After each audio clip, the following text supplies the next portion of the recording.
गोविंद मेरो है, गोपाल मेरो है, श्री बांके बिहारी नंद लाल मेरो है, गोविंद मेरो है। हरे कृष्णा। ओम नमो भगवते वासुदेवाय। आप सभी को वरुथनी एकादशी की बहुत बहुत शुभकामनाएं। गर्ग संहिता के माधुर्य खंड में अध्याय 8 श्लोक संख्या 41 और 42 में नारद मुनि से राजा बहुलाशव से संवाद कर रहे हैं। उस समय भी नारद मुनि एकादशी व्रत की महिमा का गान करते हुए इस प्रकार कहते हैं।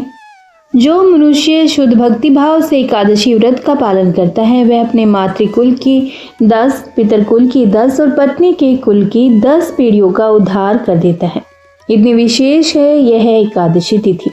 और ऐसे ही पवित्र और मंगलमय एकादशी यानी कि वरुथनी एकादशी जो कि सभी प्रकार के वर प्रदान करने में सक्षम है और जो समस्त भौतिक बंधनों को काटकर आध्यात्मिक गति प्रदान करती है। प्रत्येक मनुष्य के मन में कोई ना कोई इच्छा अभिलाषा अवश्य होती है, लेकिन यह इच्छाएं और हमारे अभिलाषाएं यदि भौतिक सुखों को प्राप्त करने की हैं तो वह अंत में दुखों का कारण बन सकते हैं। और यदि यह इच्छा और अभिलाषा आध्यात्मिक है और भगवान की सेवा करने की है तो वह व्यक्ति को परम सुख प्रदान करती है।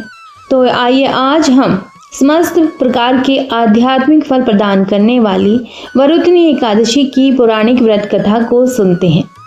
इसके विषय में कहा गया है कि जो भी व्यक्ति पूर्ण श्रद्धा से और पूर्ण भक्ति से पूर्णतः एकाग्रचित होकर इस संपूर्ण कथा को सुनता है उसे भी वरुथनी एकादशी का पालन करने का फल प्राप्त होता है। तो आइए आरंभ करते हैं आज आपके सामने वरुथनी एकादशी व्रत की कथा को। जय श्री गणेश। द्वापर युग में जब भगवान श्री कृष्ण ने इस धरती पर अवतार धारण किया था, यह तो आप जानते ही हैं कि भगवान स्वयं जब भी अवतार धारण करके इस पृथ्वी पर आते हैं तो कभी भी अकेले नहीं आते। उनके साथ सदैव उनके पार्षद यानी कि उनके भक्त रहते हैं। तो बस उस समय उनके साथ 5 पांडवों के रूप में उनके पार्षद भी थे। 5 पांडव में सबसे ज्येष्ठ हैं युधिष्ठिर महाराज। उन्हें धर्मराज भी कहा जाता है। एक दिन युधिष्ठिर महाराज भगवान श्री कृष्ण के साथ बैठे हुए थे और उनके मध्य एकादशी व्रत के विषय में चर्चा हो रही थी। तो जैसा कि आप सभी को पता है कि युधिष्ठिर महाराज इतने विनम्र थे और सदैव भगवान श्री कृष्ण से मार्गदर्शन प्राप्त करते रहते थे। तो बस आज उन दोनों के बीच में वर्ष में आने वाले विविध एकादशियों के विषय में चर्चा हो रही थी। ऐसे में युधिष्ठिर महाराज ने श्री कृष्ण से पूछा कि हे केशव, बैसाख मास के कृष्ण पक्ष में आने वाली एकादशी का नाम वरुथनी है। यह तो मैं जानता हूँ, लेकिन क्या आप मुझे यह बता सकते हैं कि इस एकादशी के व्रत पालन से क्या लाभ प्राप्त होता है और इसका महत्व क्या है, उसकी विधि क्या है तथा उसके करने से क्या फल प्राप्त होता है? आप विस्तार पूर्वक मुझसे कहिए। मैं आपको नमस्कार करता हूँ।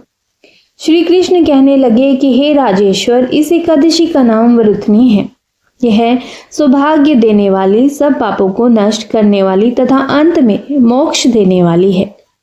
इस व्रत को यदि कोई अभागिनी स्त्री करे तो उसको सौभाग्य मिलता है। इसी वरुथनी एकादशी के प्रभाव से राजा मांधाता को स्वर्ग प्राप्त हो गया था। वरुथनी एकादशी का फल 10,000 वर्ष तक तप करने के बराबर होता है। कुरुक्षेत्र में सूर्य ग्रहण के समय 1 मन स्वर्ण दान करने से जो फल प्राप्त होता है वही फल वरुथनी एकादशी के व्रत करने से मिलता है। वरुथनी एकादशी के व्रत को करने से मनुष्य इस लोक में सुख भोग कर परलोक में स्वर्ग को प्राप्त होता है। शास्त्रों में कहा गया है कि हाथी का दान घोड़े के दान से श्रेष्ठ है। हाथी के दान से भूमि दान, भूमि के दान से तिलों का दान, तिलों के दान से स्वर्ण का दान तथा स्वर्ण के दान से अन्न का दान श्रेष्ठ है। अन्न दान के बराबर कोई दान नहीं है। अन्न दान से देवता, पितर और मनुष्य तीनों तृप्त हो जाते हैं। शास्त्रों में इसको कन्यादान के बराबर माना गया है। वरुथनी एकादशी के व्रत से अन्नदान तथा कन्यादान दोनों के बराबर फल मिलता है। जो मनुष्य लोभ के वश होकर कन्या का धन लेते हैं वे प्रलय काल तक नरक में वास करते हैं या उनको अगले जन्म में बिलाव का जन्म लेना पड़ता है। जो मनुष्य प्रेम एवं धन सहित कन्या का दान करते हैं उनके पुण्य को चित्रगुप्त भी लिखने में असमर्थ है। उनको कन्यादान का फल मिलता है। आगे प्रभु श्री कृष्ण कहते हैं कि वरुथनी एकादशी में 10वीं तिथि से ही इन बातों का पालन कर लेना चाहिए।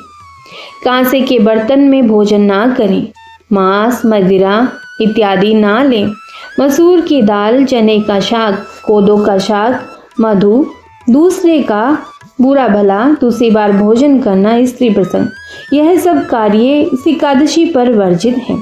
व्रत वाले दिन जुआ नहीं खेलना, उस दिन पान खाना, दातुन करना, दूसरे की निंदा करना तथा चुगली करना एवं पापी मनुष्यों के साथ बातचीत सब त्याग देना चाहिए। उस दिन क्रोध, मिथ्या भाषण का त्याग करना चाहिए। इस व्रत में नमक, तेल अथवा अन्न वर्जित है। हे राजन, जो मनुष्य विधिवत इस एकादशी को करते हैं उनको स्वर्गलोक की प्राप्ति होती है। अतः मनुष्य को पापों से डरना चाहिए। इस व्रत के महात्म्य को पढ़ने से 1000 गोदान का फल मिलता है। इसका फल गंगा स्नान के फल से भी अधिक है। आओ अब तुम्हें सुनाता हूँ इस व्रत की कथा। एक बार एक समय नर्मदा नदी के किनारे एक राजा राज्य करता था जिसका नाम था मांधाता। मांधाता नामक एक राजा वहां पर राज्य करता था। धर्मात्मा और दानशीलता की ख्याति दूर दूर तक फैली थी। वह राजा भगवान विष्णु का परम भक्त था। हमेशा की तरह ही भक्ति में लीन रहता था कि एक दिन वह राजा जंगल में तपस्या के लिए गया और एक बड़े से वृक्ष के नीचे आसन लगाकर तपस्या में लीन हो गया। उसी समय एक विशाल जंगली भालू ने उन पर हमला कर दिया और राजा के पैरों को अपने जबड़े में दबाकर चबाने लगा। तपस्या में लीन होने के कारण मांधाता नाम का राजा संयम पूर्वक बैठा रहा और जब भालू उन्हें घसीट कर ले जाने लगा तब राजा ने तपस्वी धर्म का पालन करते हुए बिल्कुल भी विरोध नहीं किया और भगवान विष्णु से संकट से रक्षा करने की प्रार्थना की। राजा की तपस्या से प्रसन्न होकर भगवान विष्णु तुरंत प्रसन्न हुए और उन्होंने अपने सुदर्शन चक्र से भालू को मार दिया। लेकिन तब तक भालू राजा के पैर को लगभग पूरा चबा चुका था। राजा बहुत ही दर्द में था। भगवान विष्णु ने कहा कि समय पर यह पैर उन्नत हो जाएगा। वैशाख मास के कृष्ण पक्ष की एकादशी पर तुम मेरे वरारूप की पूजा करना और इस व्रत के प्रभाव से तुम पुनः संपूर्ण अंगों वाले हृष्ट पुष्ट बन जाओगे। और उस भालू ने जो भी कुछ तुम्हारे साथ किया है यह सब तुम्हारे पूर्व जन्म के पापों का फल है। इस एकादशी के प्रभाव से तुम्हें सभी जन्मों के पापों से भी मुक्ति मिल जाएगी। और इस प्रकार मांधाता नामक राजा ने भी वरुथनी एकादशी का व्रत किया, जिसके प्रभाव से वह पूरी तरह स्वस्थ हो गया।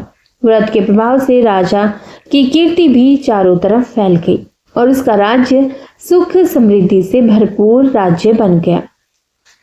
आगे श्री कृष्ण भगवान राजा युधिष्ठिर से कहते हैं कि वरुथनी एकादशी की बहुत ही ज्यादा महिमा है। यदि यह व्रत महिलाएं करें अपने बच्चों के लिए, उनकी सुख समृद्धि के लिए, तो उनके अच्छे स्वास्थ्य की कामना के लिए करें तो उन्हें आज के दिन यानी कि वरुथनी एकादशी के दिन पूजा पाठ करने के साथ ही खरबूजे का भी दान किसी निर्धन व्यक्ति को करना चाहिए। और इसके साथ ही आज के दिन किसी गाय को भी खरबूजा जरूर खिलाना चाहिए, क्योंकि वरुथनी एकादशी में खरबूजे का भी विशेष महत्व है। इस दिन स्वयं भी खरबूजा खाना चाहिए और विष्णु भगवान को भी भोग लगाना चाहिए और इसके साथ ही जितना संभव हो उतना खरबूजे का दान आज के दिन करना चाहिए। इससे हर तरह के दुख, हर तरह की बीमारी से बचा जा सकता है। प्रभु श्री कृष्ण आगे कहते हैं कि इस दिन आप विष्णु भगवान को तुलसी की माला जरूर अर्पित कीजिए। ऐसा करने से विष्णु भगवान प्रसन्न होते हैं और साथ ही आपके घर के सभी सदस्य को किसी भी प्रकार की बीमारी से बचाए रखते हैं। यदि किसी का बहुत बुरा समय चल रहा हो, यानी कि जीवन में लगातार कठिनाइयां, परेशानी आ रही हो, तो ऐसे लोगों को वरुथनी एकादशी के दिन दक्षिणावर्ती शंख में गंगा जल भरकर भगवान विष्णु को अर्पित करना चाहिए। ऐसा करने से जितना भी ऐसा करने से जितना भी दुर्भाग्य होगा वह सब सौभाग्य में बदल जाएगा और हर तरह की मुसीबतें भी टल जाएंगी। और यदि व्यक्ति चाहता है कि उसकी मनोकामनाओं की पूर्ति हो तो वरुथनी एकादशी के दिन पीले रंग की चीज़ों का दान जरूर करें। पीले रंग के फलों का दान करें। ऐसा करने से जो भी मनोकामनाएं होंगी भगवान विष्णु की कृपा से वे जरूर पूरी होंगी, क्योंकि एकादशी का दिन पूरी तरह भगवान विष्णु को समर्पित होता है। इसीलिए आज के दिन तुलसी की पूजा जरूर कीजिए। इसके साथ ही आज के दिन जिन लोगों का मन हर समय अशांत रहता हो या फिर हर समय भटकता रहता हो, ऐसे लोगों को एकादशी के दिन तुलसी की माला अपनी पूजा पाठ में जरूर सम्मिलित करनी चाहिए और पूजा के बाद तुलसी की माला को खुद धारण कर ले। ऐसा करने से आपका मन भी शांत होगा और आपके जीवन में भी सकारात्मकता आएगी। प्रभु श्री कृष्ण कहते हैं कि एकादशी के दिन किया गया दान स्वर्ण दान के बराबर होता है। इसीलिए आज के दिन आप जो भी दान करें पूर्ण श्रद्धा के साथ और प्रसन्न होकर के करें। यदि आप पूर्ण प्रसन्नता और प्रसन्न चित्त मन पूर्ण श्रद्धा से आज के दिन यह व्रत रखते हैं और द्वादशी में दान करते हैं, किसी जरूरतमंद व्यक्ति की भी सहायता करते हैं, अन्न दान वस्त्र दान करते हैं, आपकी सभी मनोकामनाएं भगवान विष्णु अवश्य ही पूर्ण करते हैं। इस प्रकार प्रभु कृष्ण ने राजा युधिष्ठिर को वरुथनी एकादशी का महात्म्य और कथा श्रवण कराई। ओम नमो नारायणे। ओम नमो भगवते वासुदेवाय। हरे कृष्णा। प्रभु विष्णु की कृपा आप सभी पर सदैव बनी रहे। आशा करती हूँ आज की यह वीडियो आप सभी को पसंद आई होगी। यदि आपको आज का वीडियो पसंद आया है तो इसे लाइक करने के साथ साथ ही कमेंट बॉक्स में विष्णु भगवान की जरूर जय लिखिएगा और चैनल को भी सब्सक्राइब जरूर कीजिएगा। उम्मीद करती हूँ आपको मेरी अगली वीडियो का इंतज़ार जरूर रहेगा। इसी के साथ हरे कृष्णा। ओम नमो भगवते वासुदेवाय।